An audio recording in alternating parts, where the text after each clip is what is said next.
Hey YouTube, it's your girl Duchess here on this Saturday, still catching up on my reviews. And we're going to talk about the Braxton's most recent episode that aired last night and group family business in here together, kind of one live, all in one spot. So let's get into it. First, and you guys will hear this paper kind of flipping back and forth with all my notes.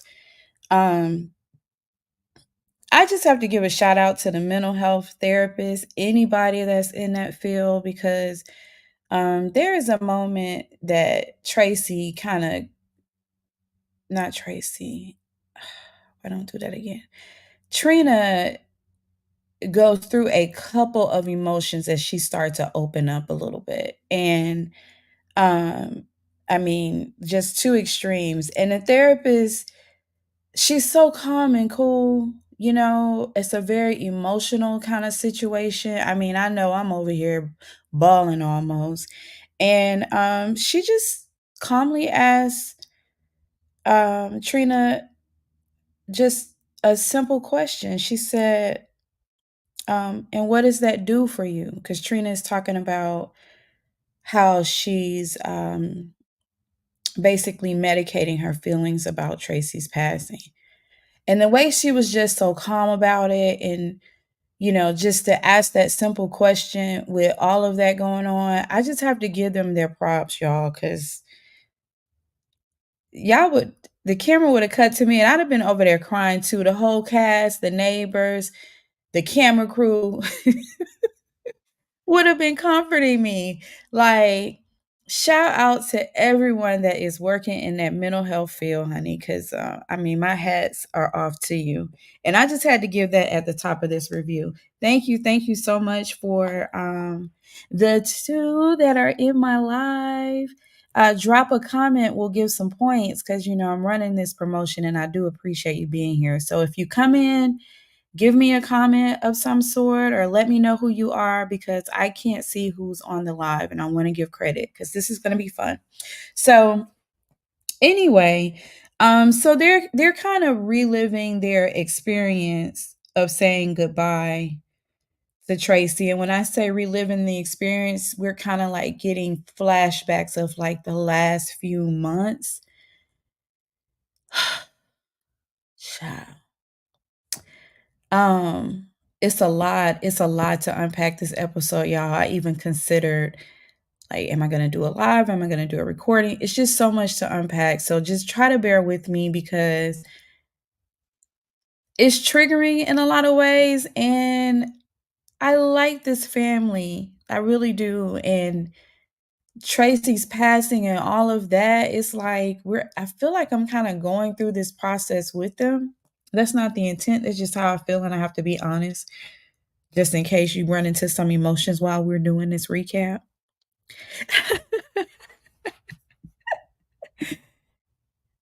Hey, boo. Y'all, that's my brother that just jumped in. I hope you not behave all the while that you're in here. Oh my goodness. Hey, boo. So, it was a lot. So they first get into like they're going through this process of saying goodbye to her, and they're laughing, they're playing, they're crying, they're playing cards. They're just, you see Tracy in those moments, and it's just heavy. It's heavy. Mama Evelyn talks about, for her, like, she'll be honest, she kind of prayed for God to take her because she was tired of seeing her baby suffer. And I totally get that. Tawanda flashes back to when Tracy was visiting them and she was complaining about the throat pain, and how it was burning, and they kept urging her to go to the doctor. And this is some of the reason why they decided to go ahead and do the show. um, because Tracy wanted them to kind of bring awareness to her to her situation so that people will take care of themselves, so to speak. So Tawanda does talk about how she urged her to get seen about that. And she did once she got back to her hometown, which was Maryland. and they found out that she had esophageal cancer, and it was stage 3.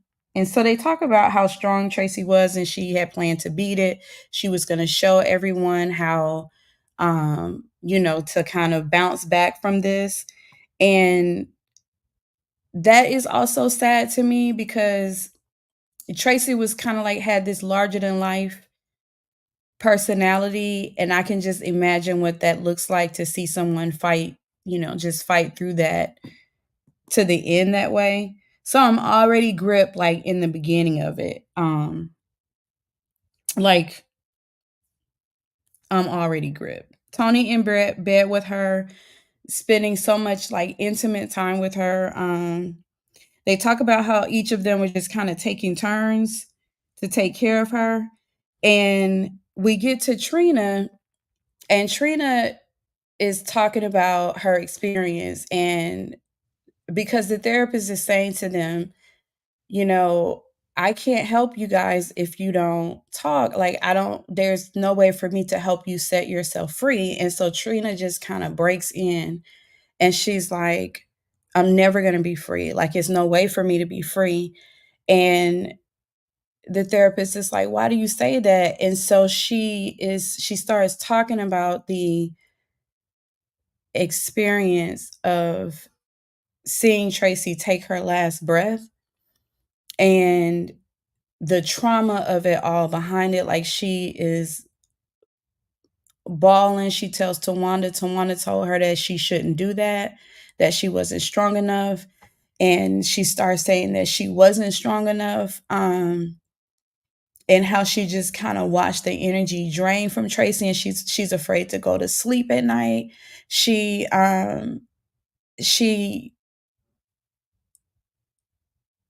doesn't sleep at all. She's up to 6 o'clock in the morning when she starts saying she doesn't want to see the darkness come over her. Like, it was just so, so sad. And she keeps seeing Traci in this kimono dress and she can't get her out of her mind. Um, it was just so, so sad. And she goes from that to, so she can't get the weight off because she's always eating, and then she start pointing at the sisters, I'm eating for you and you and you. And someone says Trina drinks too much and she don't care, that's what Trina needs right now. So now we're at the other end of it where everybody's starting to laugh. And that's some of the things that I love about these sisters, because they can take us to these emotional lows and then come into this comedy that we all need because it's so heavy. So she's going through, all of those emotions. And this is when the therapist asks her, what does that do for her? And that was my shout out because I'm watching all of this and I'm telling you, girl, I would have needed a nap. The therapist would have checked out. I was so emotional. So anyway, Trina's answer, Trina said that it gives her body some type of comfort. And I'm kind of paraphrasing that, like what she actually said, but um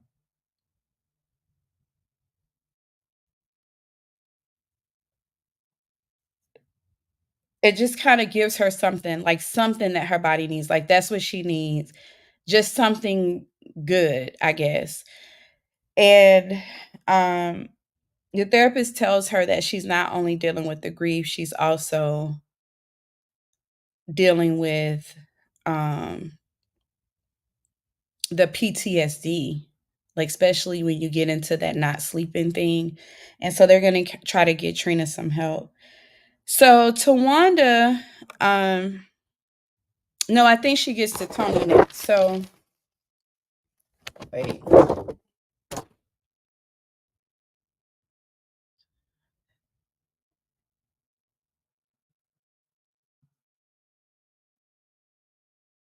She talks to no, she talks to Tawanda next. I got my notes. I'm kind of all over the place. Wait a minute, y'all. Oh no, we still on Traci.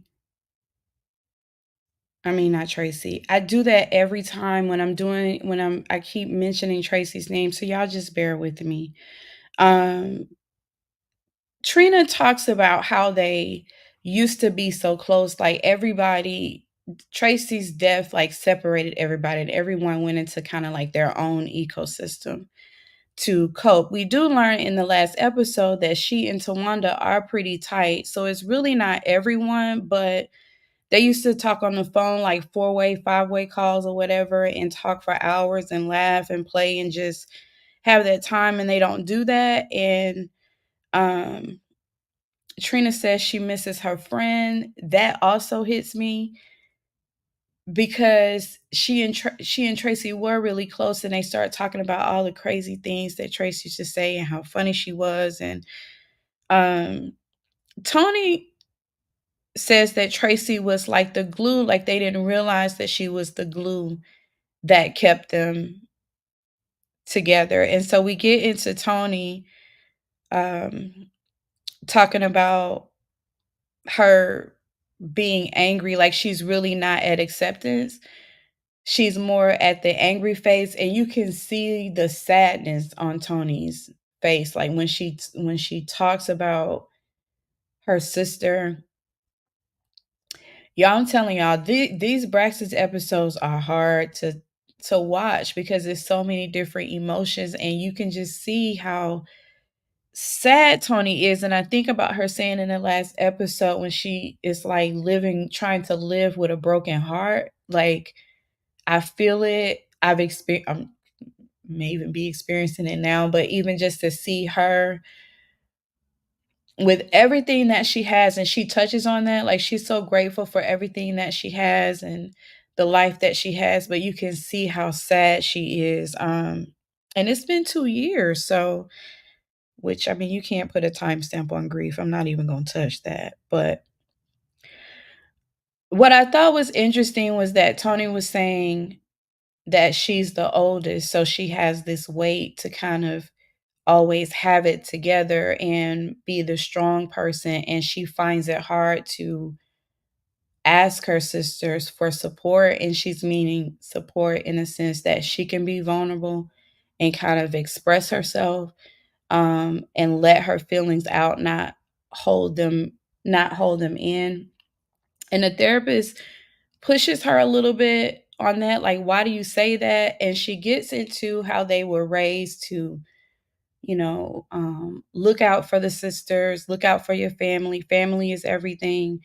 Even so much as that she struggled with making decisions on putting her sisters before her children. Like, that's how strong that impact is that she had to physically work through being okay with doing that. And they're all kind of in agreement, like everyone is on the same accord of that experience and how um, heavy that sort of a teaching is.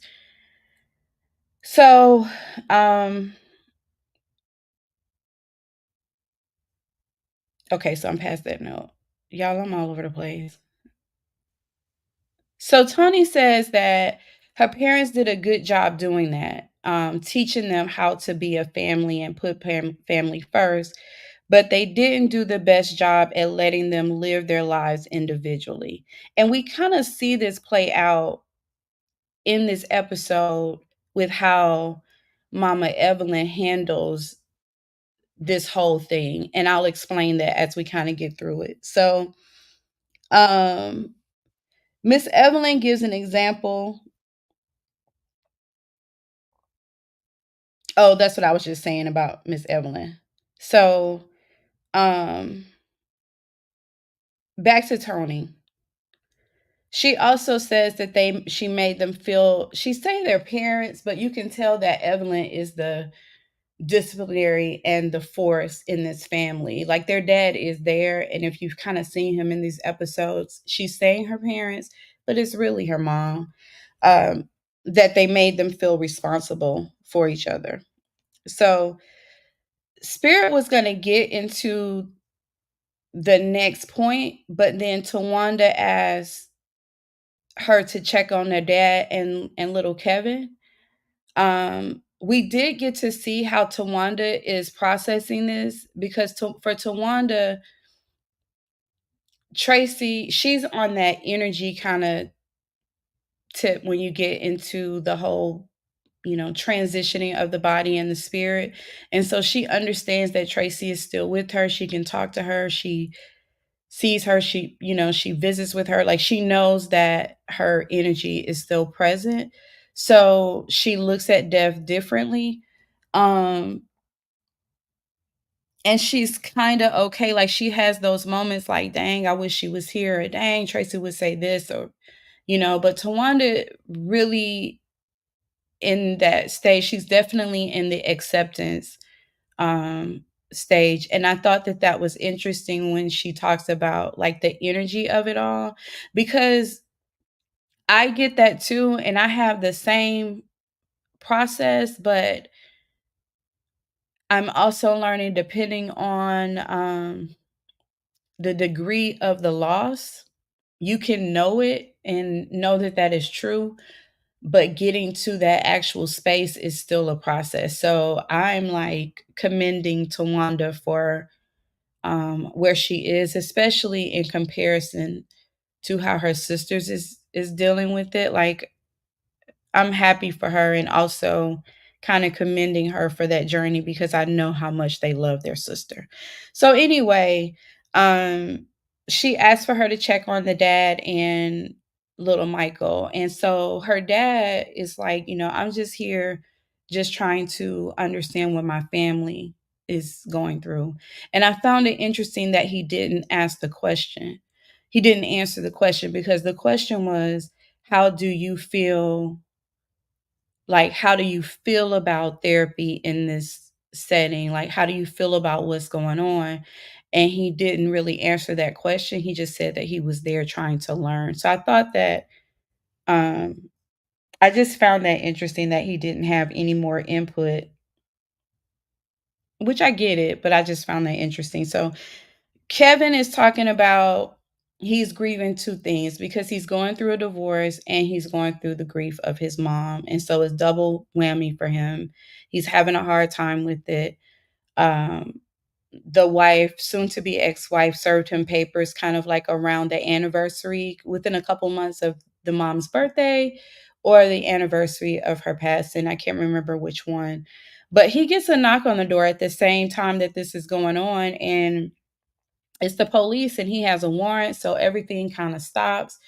Tawanda leaves to talk to Kevin because he comes back to the camera and is like, I have to go, I'm sorry.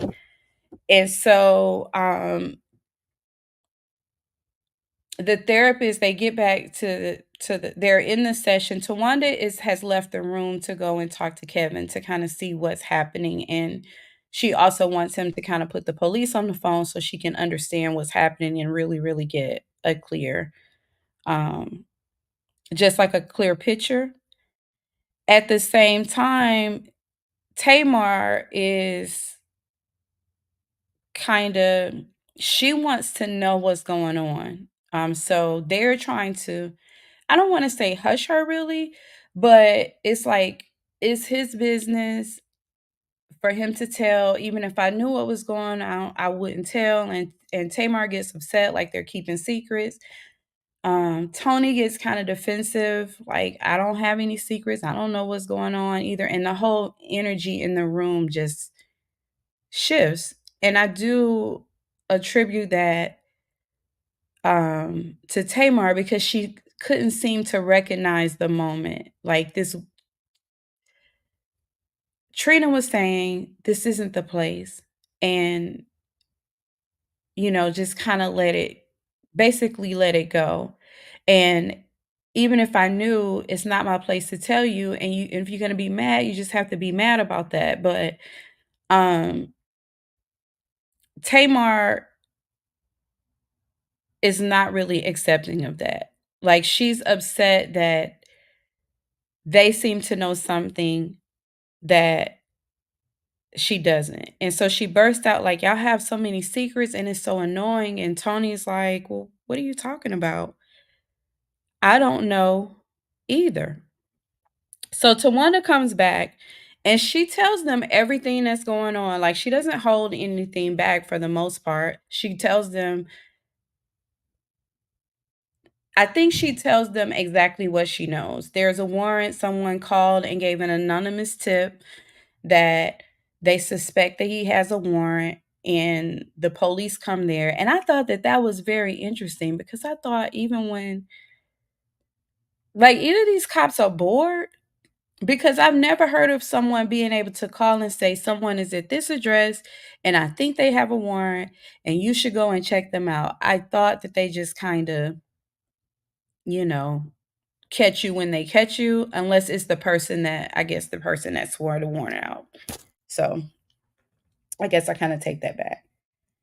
Anyway, the therapist recommends that they should kind of do this another, like, do you want to do this another time? Because you guys may need to focus in order to kind of really benefit from this.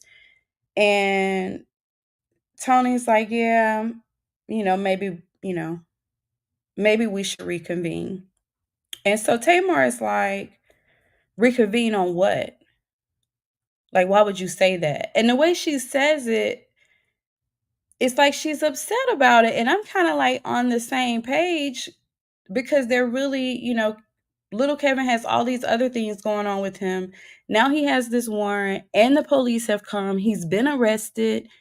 Like how can they kind of compartmentalize that and have a successful therapy? So I'm kind of with Tony and a bit confused, like where is Tamar's attitude coming from?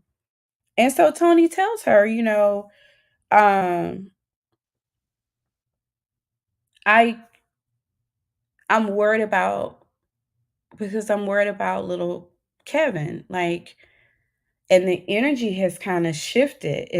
We're not receptive, um, because we're kind of worried about little Kevin. And so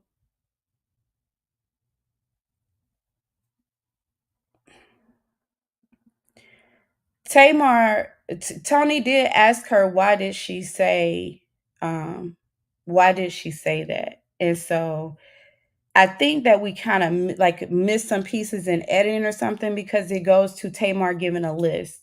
Like she's tired of begging. She's tired of begging for sisterhood. She's tired of begging for friendship. She's tired of begging for people to spend time with her. And Tony apologizes to her and tells her, she never wanted to make her feel that way. That wasn't her intent. Like she's so calm and she's really taking ownership on how Tamar is feeling because she feels like they've heard this from Tamar before, and it's still not resolved. So there must be something that we're doing. And I'm like, that's not your fault, Tony. And it just kind of sheds some light on how Tony really does absorb everything from her sisters because to me Tamar is being antagonistic. She doesn't have an attitude of resolution. She really wants to be in conflict. You can kind of tell that. And here Tony is taking responsibility, searching herself to find a way to acknowledge her responsibility and how Tamar is responding to this situation. Um, Trina chimes in and Trina's like, wait a minute, because the Tamar isn't addressing anyone specific. She's saying she's grouping all of them together, like she's saying she's tired, period. And so Trina is like, but every time you call me, I'm there. And Tamar has to acknowledge that and she thanks her for that. And Trina's like, no, it's not a thank you. Like I want to be there. So you have to speak your grievance to the person that you have your grievance with. And she says in the confessional, that's a big thing with their family, that they group everyone in one big box, every experience in one big box instead of addressing the person that you have the issue with. And I have to agree with her. And it also kind of takes me back to what Tony was expressing about how they're not able to live their lives individually and everything is in this one box. And I find myself asking, like, I mean, we're 2 years past Tracy's passing, which is huge. They had issues before they even got to that space. So now you have Tracy compounded in that, and Tamar not taking responsibility, not taking ownership, looking for a way to be combative in every moment, or make it about her in every moment. It's just kind of hard to watch. It's hard to see them kind of work through that. Because I don't really see how they're going to be able to. So she does acknowledge what Trina says, and I think that that's valid about how Trina says that they put them all in one group. And so the therapist is kind of watching it all go down, and she turns to Tawanda and asks Tawanda, how do you feel about not being connected to your sister? And Tamar is acting out. They don't care. Um, you know, they don't care. Like she's not even giving Tawanda a moment to answer the question that the therapist asked her. And I know that you're supposed to be kind of neutral, and this therapist prides herself on not basically pitting everyone against each other, but I find it hard not to be looking at Tamar sideways, um because she's not likable in this moment. And I think if it's anything, that's the reason for the rift between her and the sisters. So anyway, so one is like, listen, I honor whatever people show me. You tell me that's where you are, and I'm gonna honor that. Like, I ain't trying to engage. I'm not trying to go there. I'm pretty cool. What did she say? She said that she was basically indifferent. And so the therapist is like, that is an emotion in itself, because to be either or the other side of indifference, or basically not caring, um, you're expressing something in that moment, because to really tap into whichever side that you don't want to go to is probably too painful to deal with. And Tawana's like, no, no, I'm over here basically minding my business, drinking my water, dealing with my man, focusing on my children. Like, I'm focusing on me. I'm not trying to get into um all of that. When people tell me that that's where they are, I honor that. And so um Tamar is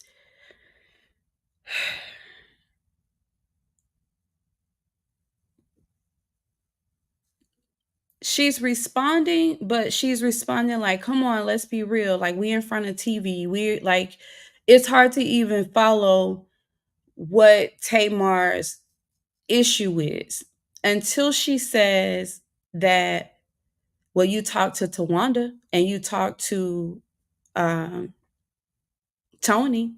Like, when was the last time you talked to me? And so Tawanda's like, well, I know it wasn't September because that was my birthday and you didn't call me. And Tamar immediately says, come on, dog, like, that was September. We in March. She totally missed what Tawanda was saying. Because Tawanda had basically bounced that tennis ball back over to Tamar, and Tamar basically act like she didn't even see it fly, because what she wants to prove is that you have not spoken to me. But she didn't really have an answer as to why she didn't call her sister for her birthday. So it's kind of like, let's start with September. No, no, no. We're going to skip past September. We're going to come to March. Um, and again, I'm asking myself, did I'm kind of wondering why Tamar is even there, because she's not even trying to have a healthy conversation. She's laughing really loudly. Just, I mean, she's being Tamar. And Tawanda basically talks in is talking in third person. She's not even really talking directly to Tamar. She's still using terminology like, even though Tamar is asking her specifically, when Tawanda responds, she's responding in third person, like people and they, and I'm not engaging with people's things. She won't even look over in Tamar's direction. And Tamar is kind of like basically wanting to get into some type of confrontation, but she's on her phone, and it's weird. It's and it's hard to watch because I see what's happening. Like, if Tawanda was to specifically address Tamar and like really go there, it's going to be an argument with no resolution.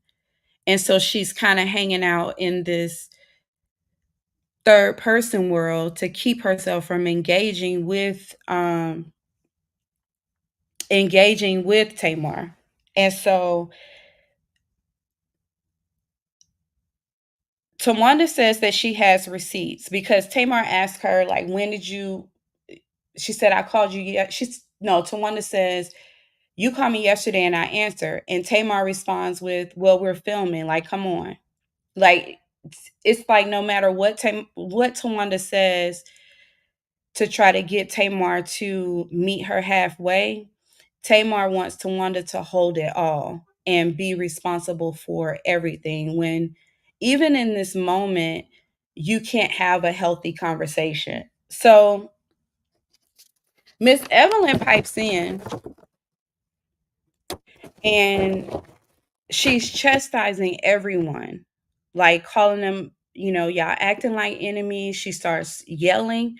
And when she starts yelling, you can see them kind of shut down. Like, Tawanda's taking in a deep breath. Tony's trying to disengage. Trina is just, she careful not to say anything, careful not to move. And Tamar is sitting right next to her, and she doesn't address Tamar at all. She's chastising every one of them and saying, get it together, you guys, life is too short. She's doing this like sniffle cry thing, but I don't see any tears at all. Hey Jay. Thank you for coming in. I don't see any tears at all, and I'm like, Miss Evelyn is part of the problem because she's not addressing the issue. And she jumps up and she tells the therapist, like, you deal with it, I can't deal with them anymore. So she's dumped all this emotional baggage on the table. She pulled the Traci card and what Traci wanted. She, you know, told them that they're acting like enemies. And I mean, she was just not helpful at all.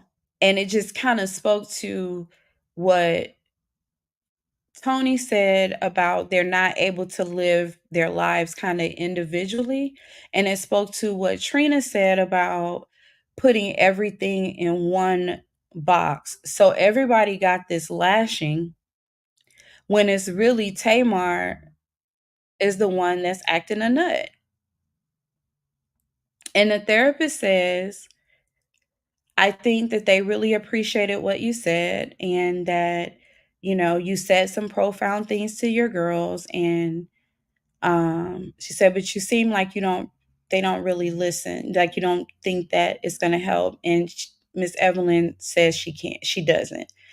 And that, she can't help them figure it out. And, she's a mother and I have to disagree with her because, ma'am,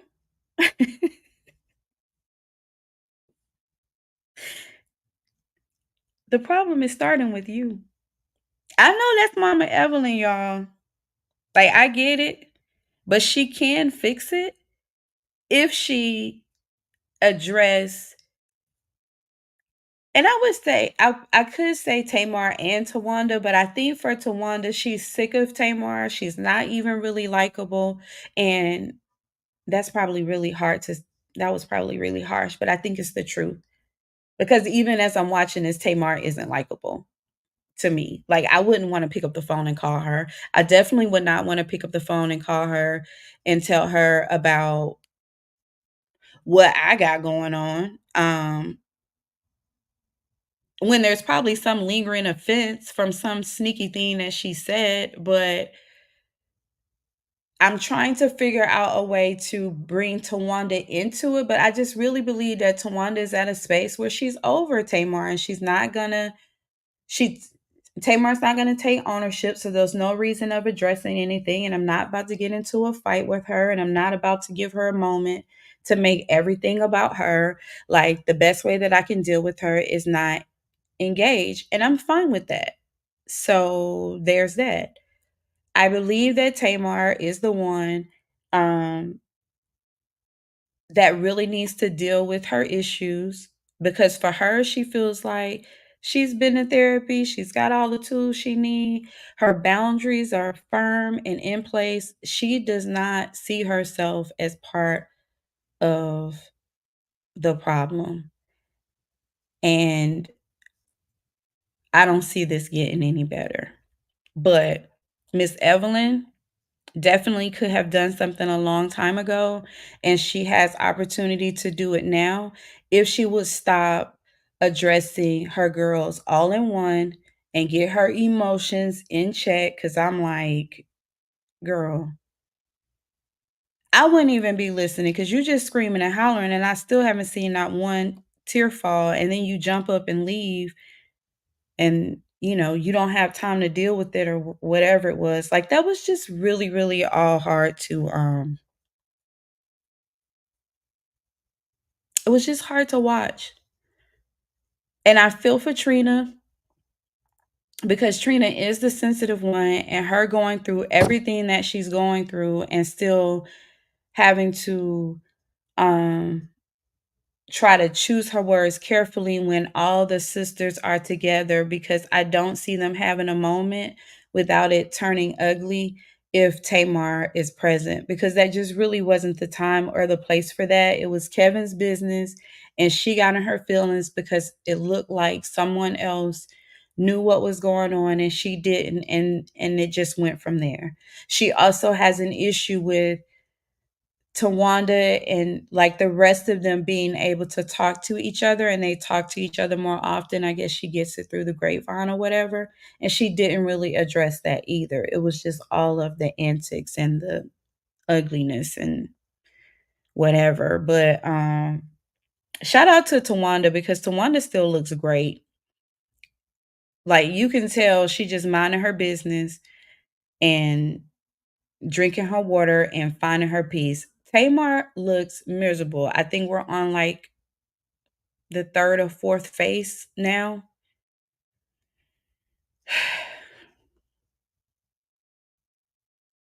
That lady needs some help.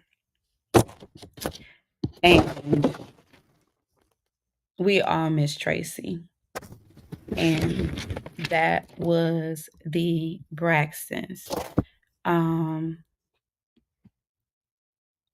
for sure. And I hope that I can soon get to an episode that I'm not crying in the closet. It's so sad. It is so sad. So anyway, that was the Braxtons.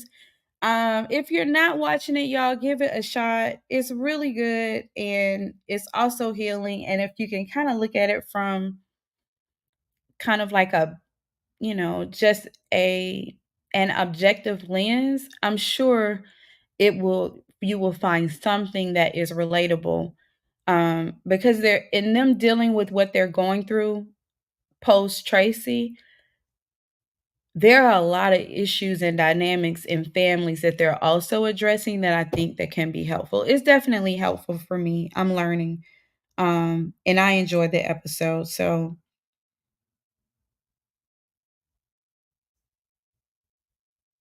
all right. So let's get into family business. I decided to just kind of loop family business in this review, because y'all ain't watching it for real anyway.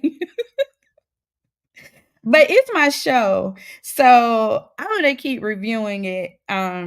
And I didn't record a separate one. I'm just gonna kind of go into it. So I don't know if you guys are listening to or watching Family Business, but what I found interesting on there, honey, how many babies are they gonna have that show up that, you know,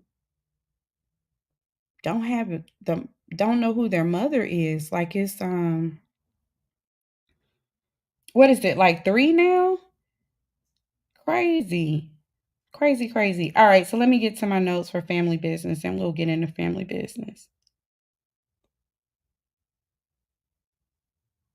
I done went too far.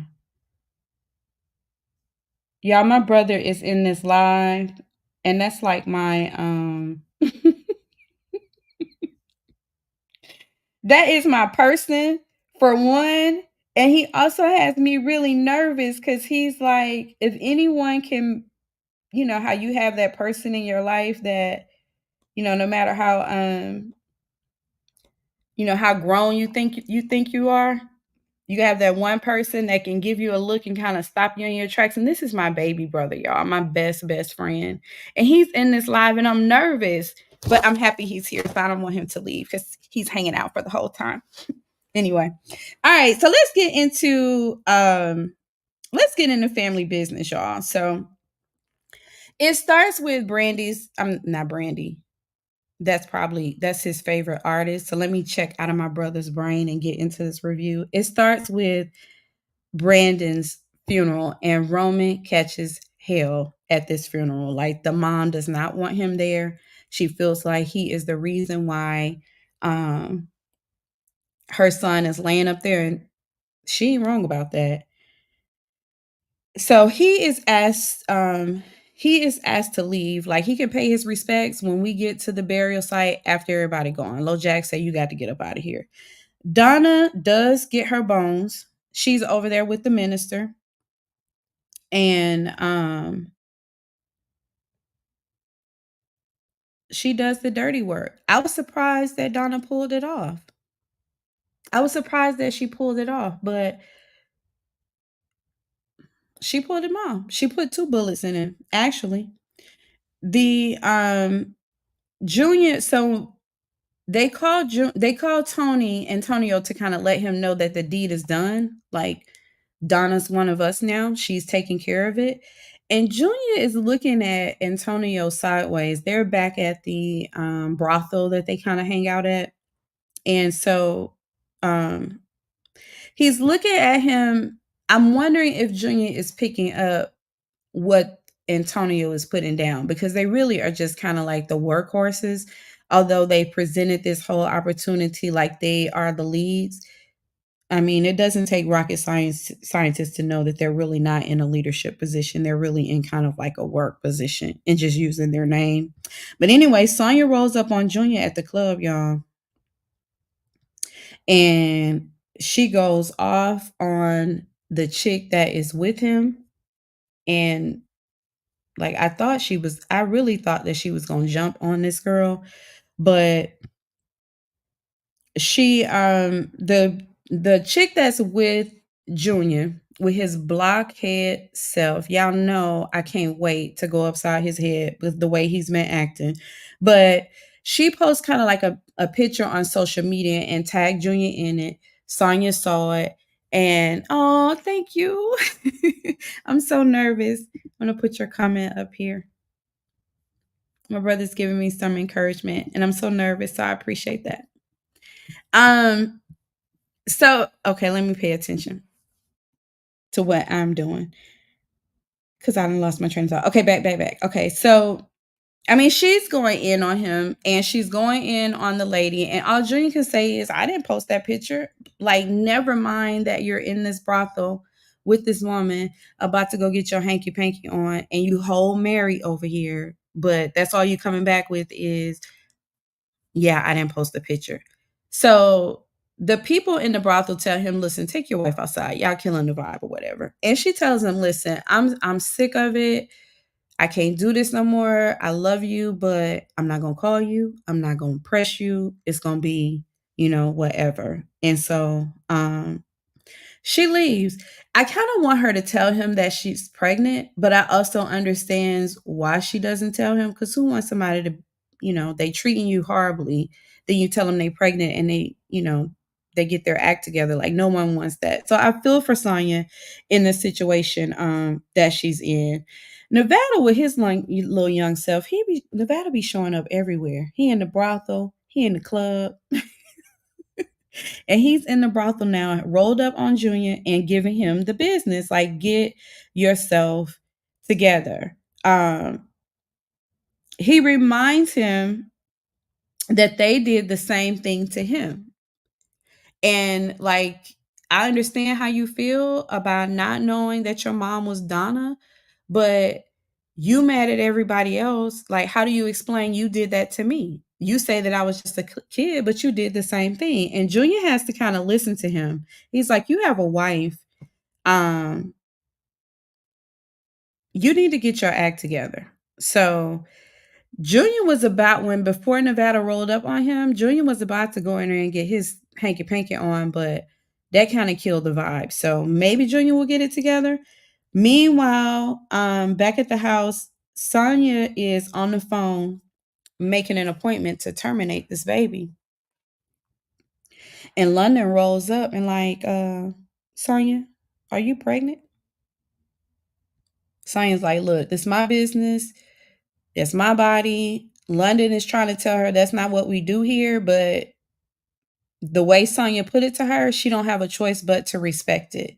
So London tell her, I don't agree, but you tell me whatever you need, I support you. Because woman to woman, um, she had to understand that. And so Sonya tell her, listen, the only thing you could do is just keep your mouth closed. Like, I just need you to keep this to yourself and we're good. London says she will, but the truth is Chippy already saw the sonogram. So Sonya thinks that London is the only one that knows, but that's not really true. Chippy saw that sonogram. So Paris is over there hanging out with the boxer. Um, she's over there hanging out with the boxer guy. The I can't think of his name now, but they are kicking it off really well. They're hitting it off well, and they have spent the night together. So it's kind of like the next morning for them. And somebody delivers a box of blue roses, and y'all know who that's from. That's from the guy who is the assassinator that she thinks she killed, but he keeps showing up. So he's not dead. He's kind of like stalking her. And it has a card on it that says, "Have you missed me yet?" I think this is the first time he's been doing like these little single roses. So this is the first time that he sent a bouquet with a note in it. And girl, that's dangerous. Um, So the boxer guy, he kind of gets upset at first, but she tells him that she has a stalker, which really isn't a lie. He is stalking her. She just holds back the part that he's a trained killer. So whatever. I mean, not whatever. She got to do something about that, but I don't know what she's gonna do because dude is on her ass. Okay. So Rio rolled to Brandon's funeral. Rio is still looking for the two guys that held up his mom. So Brandon is one of them and he's gone. Roman is the other one, but he doesn't know Roman's information he's until he gets to the funeral. Roman tells him where the guy, I mean, not Roman. Lojack kind of gives him the information, or maybe Nevada. Nevada may have called him, but anyway, he got the information to learn where does Roman live. So he heads there to where Roman's house is, determined to off him. Meanwhile, Roman's aunt is back at the hospital talking to his mother. His mother is awaiting a kidney transplant and is on the list.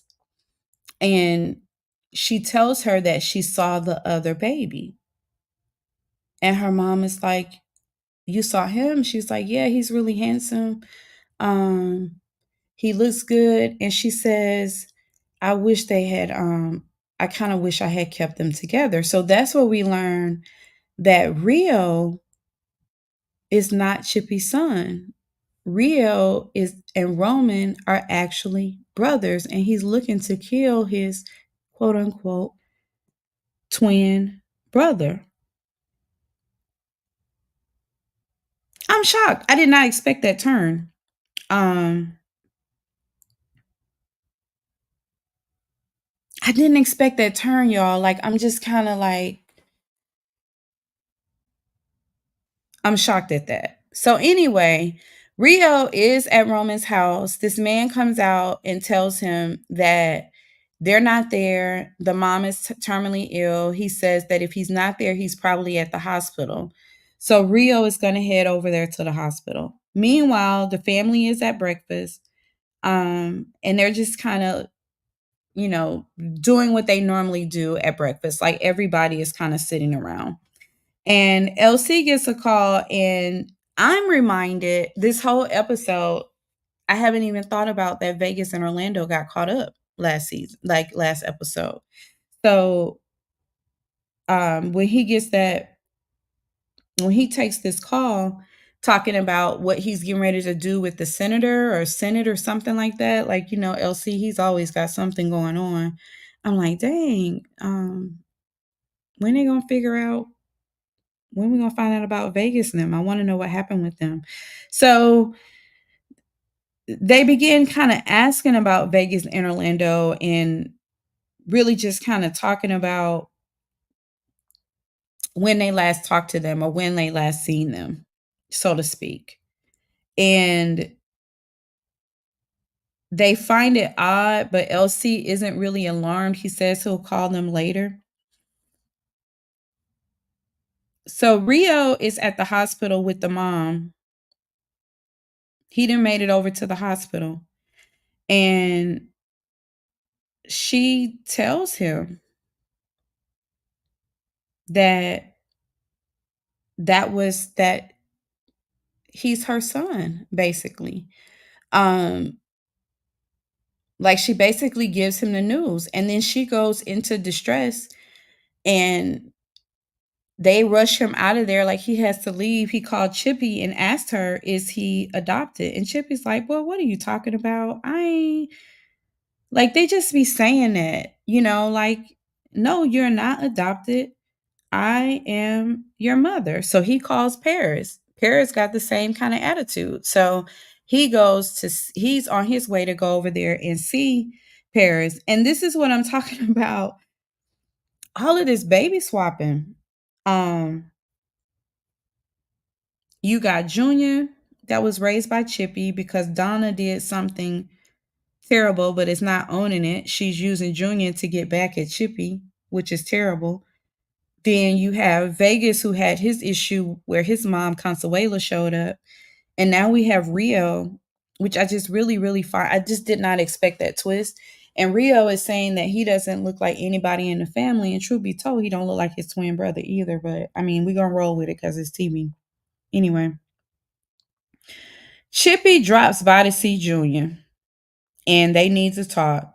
Junior is giving her the business about what they did to him. And she gets that, and they'll talk about it. Like, I can't, we got bigger things to we have bigger things to talk about. You're about to be a daddy, and you need to get it together, because the only person that's going to suffer is your child. Like, we'll get there, and of course your mom didn't tell you the whole thing, and I won't get into that in this moment, but she tells him the truth that Sonia is pregnant. So now I'm wondering how Junior is going to deal with this, because he's knee deep into this other mafia family thing, and Sonya is 2 seconds from getting on the table. Like, her appointment is in a couple days. And I really, really hope for the sake of them that, you know, he can catch her and it doesn't go down that road. But I mean, I'm not writing the show, and we do need the drama. So it can't be all kumbaya. Anyway, Bobby and Paris is hanging out at Bobby's house and Rio shows up. So she's hiding, kind of like hiding out there until she figures out the Lyle situation. But she really does need to. She need to figure out something quick because I don't want to see Bobby. I really don't want to see Bobby get hurt in this situation. And I also really, I'm just ready to kind of like I'm over the cat and mouse thing with London and Lyles. Like I need a little bit more than just the roses showing up everywhere and her getting freaked out. Like we on episode what 6 or 7 now. Like let's get that. You know, let's get that going. So she also reassures Rio that he's not adopted. Like, you're my brother. They're supposed. I mean, she don't really know. They are almost the same age, but she's not the best person. So he says that he's gonna talk to mom, and I just hope Rio doesn't go off the deep end because it's hard to control him anyway. I mean, I can see how he would learn in this type of truth, but Roman learns that his mom has died, so he's devastated. And I kind of feel bad for Roman because he's basically torn up his entire life. He got bodies on him, and he got an almost body on him. The guy who retaliated against Brandon when they robbed him. It's not going to take him long to find out that the other person was Roman. Rio is a train killer, and he's after him, and now his mom is gone. Um, I mean, I guess he brought it all on himself, all the other trouble, but he did it to try to keep her alive. And I feel bad for him. And I'm just hoping, I mean, maybe he'll get into the family. I don't know how this is going to unfold. I did not even expect that storyline. We have enough going on with Junior and his situation, and then Orlando and Vegas and all of that. Like, I just really didn't expect this storyline, but that is the end of family business. And this probably wasn't the best way to do this, going off my notes with two different shows. I'm trying to catch up and I almost confused myself, y'all. But that was the end of it. And I just kind of want to see what's going to happen with Junior and Sonia. And with Donna taking out the minister. Girl, why would you do that? Like, I thought that was the dumbest thing to put his blood on her hands, but she's desperate to be a mob wife, boss wife type of thing, so she definitely did it. Um, and that's family business. Are y'all watching Love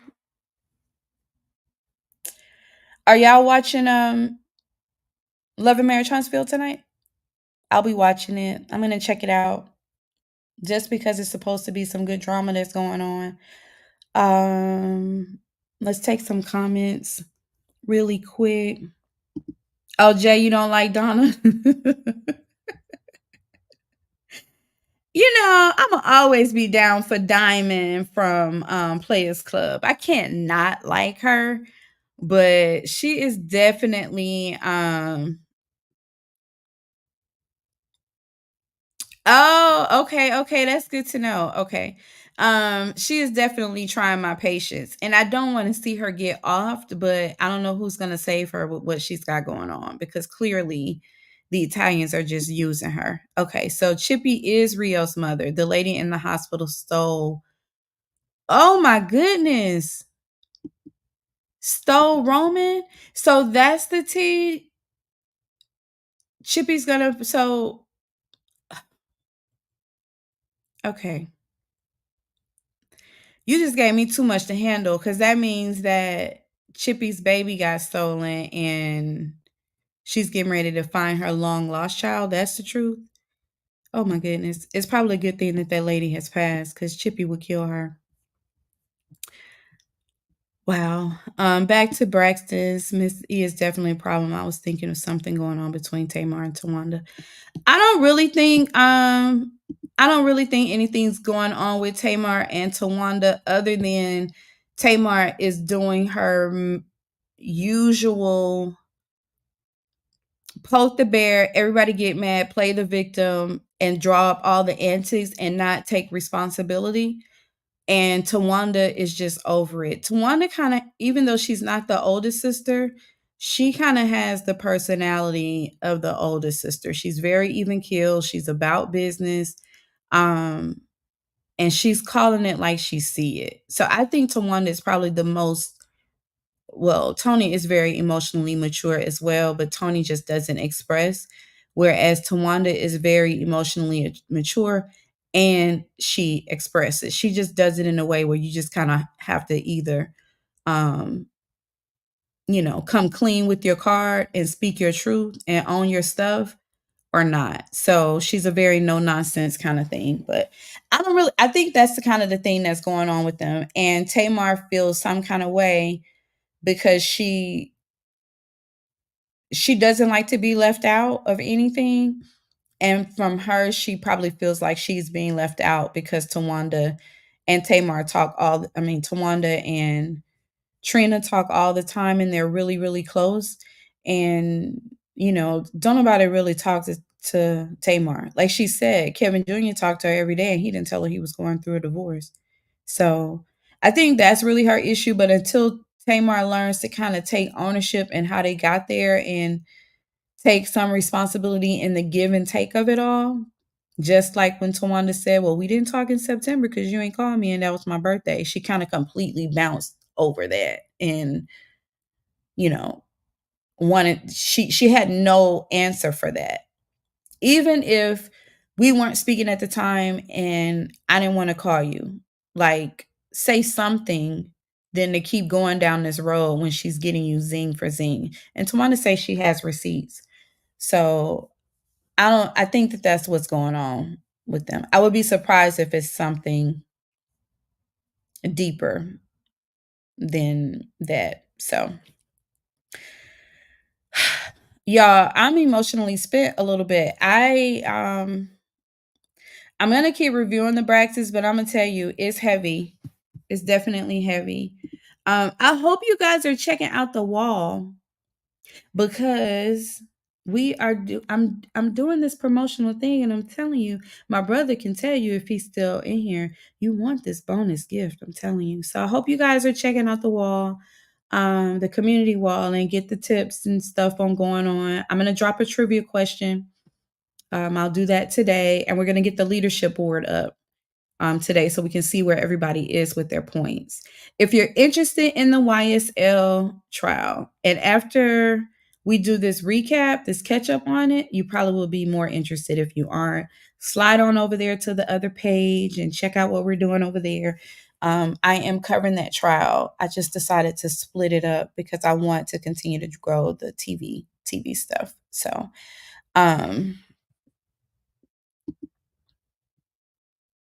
oh, she didn't know she had triplets.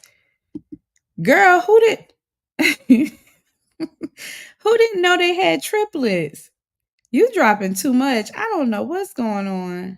They are actually triplets. Bobby. Oh, so Bobby, Rio, and Roman. And the lady stole Roman. Oh, that's gonna be interesting. Is that in the book or is that in the show? They covered that in the show? Oh, that's in the book. That's gonna be interesting. Um, So anyway, you guys, I don't know what time Love and Marriage Huntsville coming on. I am gonna check that out tonight. I may come back for a review. My brother dropped in here and got me like off kiltered a little bit, but that's good. It's good to know that the eyes are out there. So I will recover from that. And Braxton's, get into it. Get your tissues, girl. It's heavy. It's heavy. And Miss Tamar Braxton is not gonna make it easy for us. But I appreciate you guys dropping in. And I'll be back tonight. I'll probably do Love and Marriage Huntsville live too, because I gotta kind of get that content going and up and running. And shout out to Tawanda Braxton for showing us how to keep the stress away and keep her youth. If you guys look at her pictures, I'm going to put this up, this last little thing, honey, because, child, if you look at her pictures from before and now, look at Tawanda. And I had did this kind of like little thing today. I mean, if you put the wig on there, she kind of still look the same. And the difference in Tamar, and I didn't want to kind of drag her really, but and Trina, which you could tell that Trina is just full of everything that she says that she is full of. But Tawana is giving us a clinic on when she's talking about separating herself and not dealing and dabbling into all the drama to keep it. I see why she still looks so good. For real, for real. And Tamar went, and this was like probably like the second phase, maybe even the third phase, but this is where we are with Tamar now. So shout out to Wanda. And again, a huge shout out to all the mental health therapy clinicians in the field, because I would not have been able to hold that together. And it's your girl Duchess. That was episode 2. And I'm out. Talk to y'all soon.